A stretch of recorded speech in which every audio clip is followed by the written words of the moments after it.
The enslaved of Saint-Domingue were not freed. They freed themselves, and France caught up. And by the end, I'll tell you exactly how much of that survives. But hold on to one thing first: the calendar.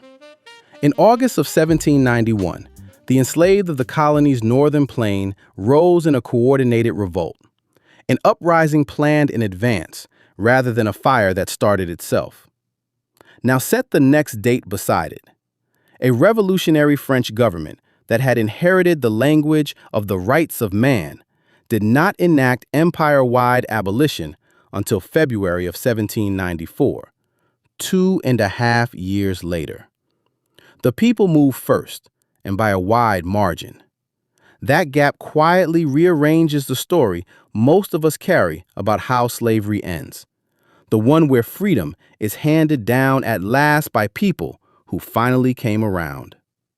C.L.R. James, writing in 1938, tells it the other way, and the order of events is his case. So here is the question this episode exists to answer, and it is a simple one with an uneasy answer. When slavery was abolished in France's greatest colony, who actually forced it? The enslaved who rose in 1791, or the France that voted 2.5 years later? We walk it in order, from the colony worth a war, to the terror it took to hold, to the uprising that bore the marks of preparation, and finally to the decree that showed up too late to be the first cause. Start with what was on the table, because we tend to file Caribbean slavery under something small and far away, a cruelty out at the edge of the map. James drags it to the center. Saint-Domingue, the French colony on the western third of the island we now call Hispaniola, was, in his account, the greatest colony in the world. How much was riding on it? Here is James, and read it slowly. James wrote, quote, supplied 2/3 of the overseas trade of France, and was the greatest individual market for the European slave trade, end quote. 2/3 of a great empire's overseas trade through one colony. And in James's telling, the whole structure rested on the labor of roughly 500,000 enslaved people.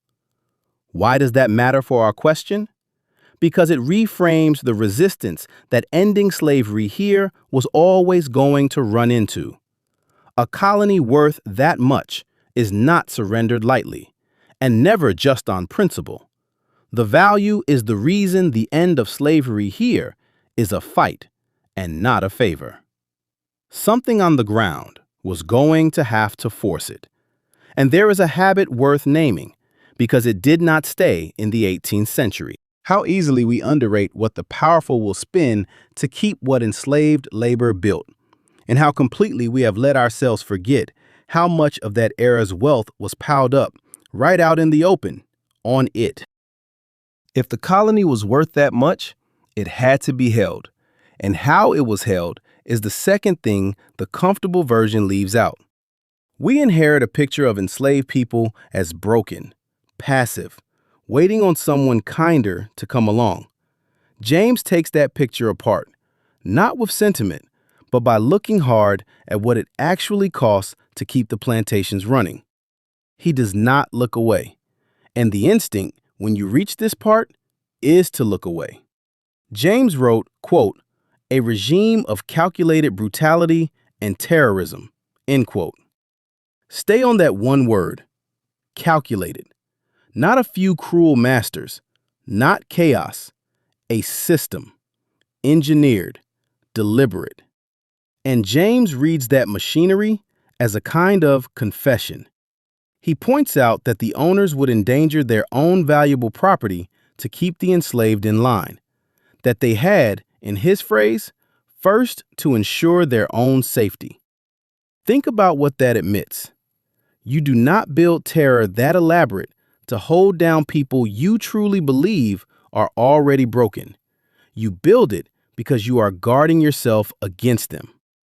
And meanwhile, the colony's own apologists were describing those same plantations as almost pleasant.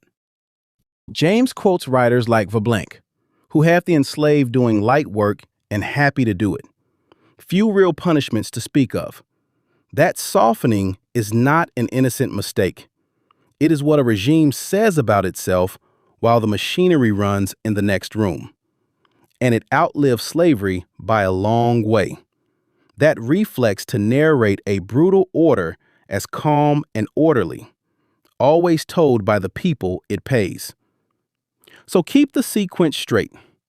The terror was the order that came first, the thing the rising would rise against. Which brings us to the night itself, August 1791, and to a claim historians still argue over. The easy story files the rising under blind fury, a fire with no author, the desperate finally snapping. James files it somewhere far more threatening to that story. He files it under preparation. Now, here I have to slow down and be straight with you, because in this stretch, James is not only reporting, he is arguing out of his own politics, and the argument is his, not mine. James describes the massed field workers of the Northern Plain, and he reaches for a comparison that asks a lot of us. James wrote, quote, "closer to a modern proletariat than any group of workers in existence at the time," end quote. Here is the strongest case against it. Pressing a much later idea, the modern industrial working class, backward onto plantation laborers of 1791 is an anachronism, and a careful reader should feel that strain and hold back. So does the point survive the objection? Partly, and only if we are careful about what we claim. The strong version, that these were modern revolutionaries in embryo, is James's theory, and you can leave it on the shelf. The narrow version is harder to shake off. The rising was prepared in advance, and it moved across the plantations of the North too fast and too wide to read as a chain of separate copycat riots. Even the most famous account of that planning, the gathering at Bois Caiman, is something historians still argue over. How much of it happened? How much is even certain? So I will not lean on the ceremony. Here is the honest test. If those risings turned out to be sequential and imitative, each estate just copying the last, the coordination claim would fall apart. What the record shows instead is a speed and reach that are hard to get without word passing between people first, which is one reason James reads the rising as organized, not spontaneous. Feel the old reflex it presses on, the one that remembers the oppressed as a mob and not a movement. So the victories look like accidents, and the leaders look like flukes. Drop James's theory, keep the coordination, and the freedom that followed still looks set, moving from below. Now we meet the objection head on, because it is the strongest one there is.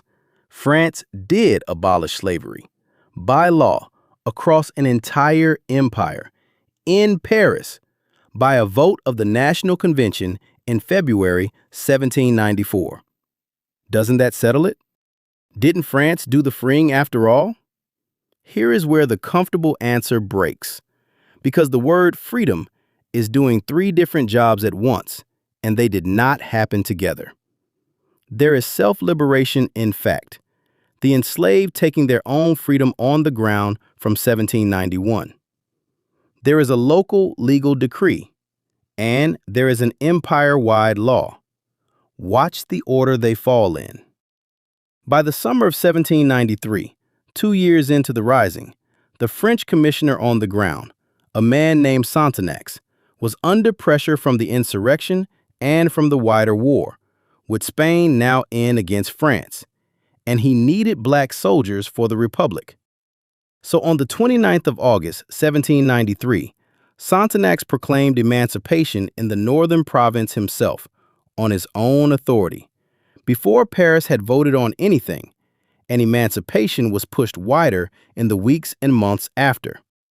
Then a delegation from the colony reached Paris, among them Jean-Baptiste Bellay, a man who had himself been enslaved. Shortly before the vote, in February 1794, the convention abolished slavery in every French colony. Now, a fair skeptic stops me right here, and should, because later does not mean caused by. Sequence is not cause.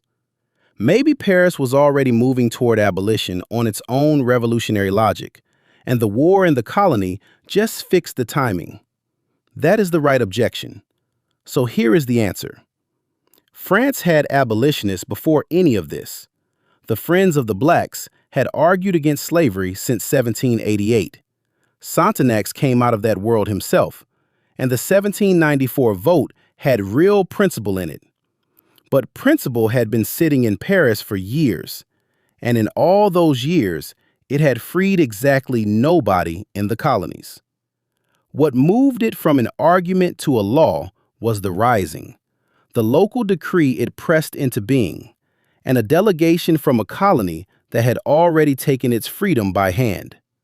So the uprising was the prior pressure that mattered, and Paris made the abolition an empire-wide law. This is not heroic slaves and useless Frenchmen. James gives Paris its due, and so do I. But the present-day shape of the mistake is the easy one, crediting the signature over the pressure, remembering a law torn loose in the middle of a war as if it were the morning conscience finally woke up. So let me do what I promised at the top and tell you how much of the opening line is left standing. I said the enslaved were not freed. They freed themselves, and France caught up. That is the strong version. And the strong version overshoots, because Paris did do something real. It made the freedom legal across an empire, and that counted. So here is the version that survives. In one sentence, you could actually put to the test.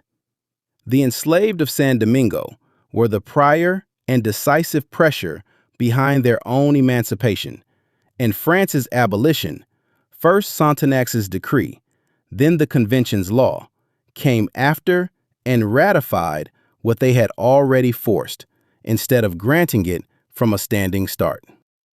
And here is what would break even that careful version. Take me into the convention's own debates and its generals' letters, and show me deputies deciding on principle alone, with the Rising barely mentioned, and Paris earns the credit the story gives it. The weight of it runs the other way, and even granting mixed motives, the principle sat available for years and moved only once the colony forced it. And yet, watch the contradiction James hands us anyway. He titles one chapter for the Saint-Domingue masses beginning, and the very next for the Paris masses completing, so that the people who forced one of the most radical acts of its age are, in the shape of the book itself, handed off to be finished by Paris. A people can author history and still get filed, in the retelling, under its beneficiaries. The historian Michel Roth-Triot called this revolution unthinkable in the standard telling, and his point, pushed a step further, is that it broke the categories of the very people writing the history down. And if you sit with that, it lands somewhere most of us would rather not, because the reflex to credit the rescuer over the risen is not only theirs in 1794, it is ours, now, every time we teach abolition as a gift. The people moved first. The law came after. And more than 200 years on, we are still arguing over whose name to carve on the result.